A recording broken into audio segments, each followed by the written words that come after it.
Hello everyone. The online classes have still not stopped. Till date, we are still struggling to ensure that there is participation of the students. We are trying our level best with Kahoot, with Mentimeter, with quizzes, and with so many other tools. We are trying our best to involve our students and make our teaching not one way, but a two-way communication process wherein we are having students to respond to whatever we are saying. But now the enthusiasm which we used to get when we used to tell the students that a Kahoot will be played or a Mentimeter quiz will be played is reducing these days. So we need to find out something more now to make our sessions more interesting and more entertaining for the students. So thanks to my friends in the Preet who introduced me to word wall, and I tried using it. So let me tell you how do we do that. So I type here wordwall.net and you see what I get here. Now, if you've already made up some certain things, then you can just log in or else you just sign up.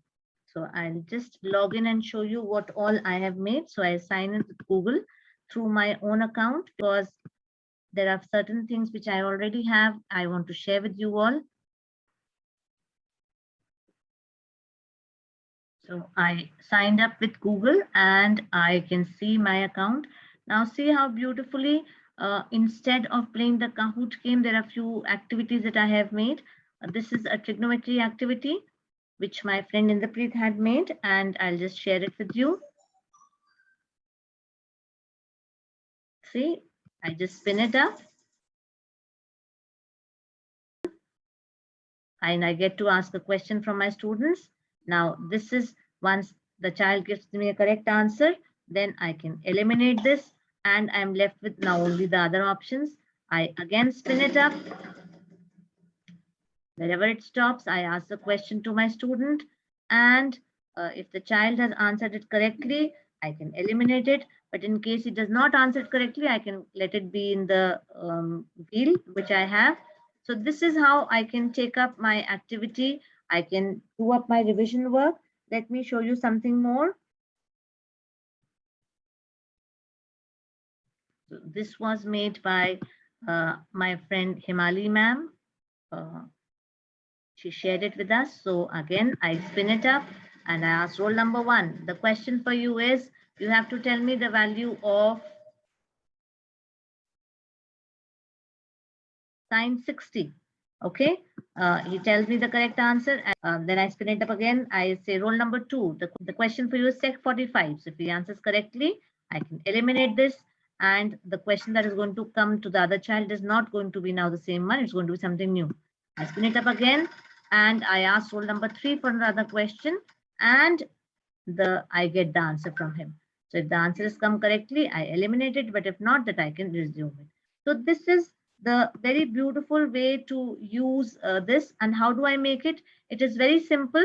I go to the home and I say create activity, and I go to random wheel here, and I can just put in my question. Supposing I'm making a wheel of a very simple, let's take a 2x plus 5 is equal to 7. Find x. One question, I add another item. 3x plus 8 is equal to 5. Once again, I can write find x. I give a quadratic equation. X. Let me use the symbols.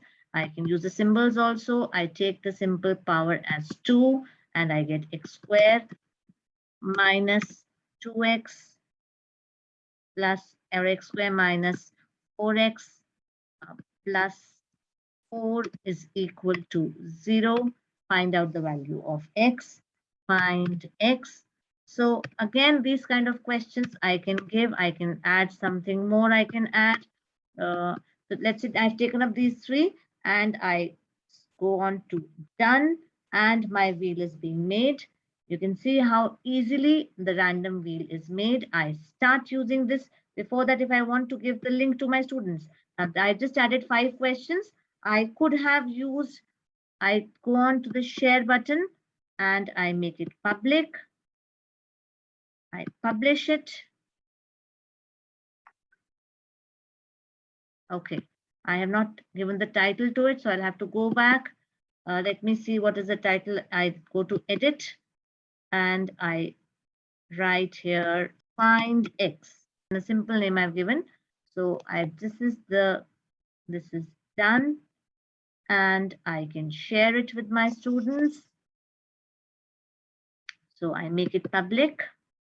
I publish it. Once I've published it, I get the link. If I take the link and I'll send it through WhatsApp to my students or through my Teams or anywhere I send it, they just click on the link and they can play it. Now, let me show you how can we take it up.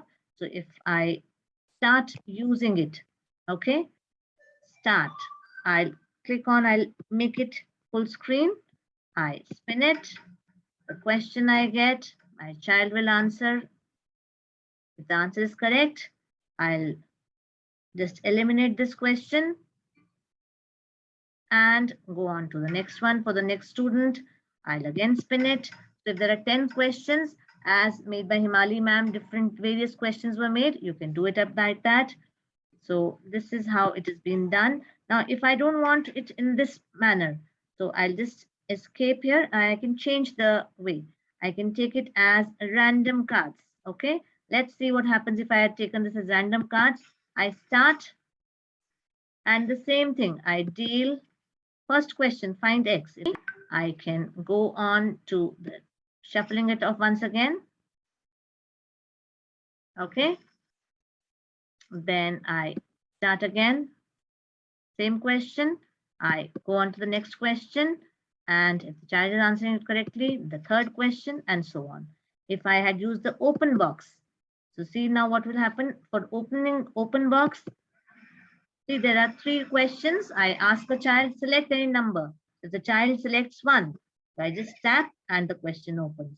The child selects 2, I tap it up and the question opens. I tap it up again. If the child selects 3, I tap it up and the question opens again.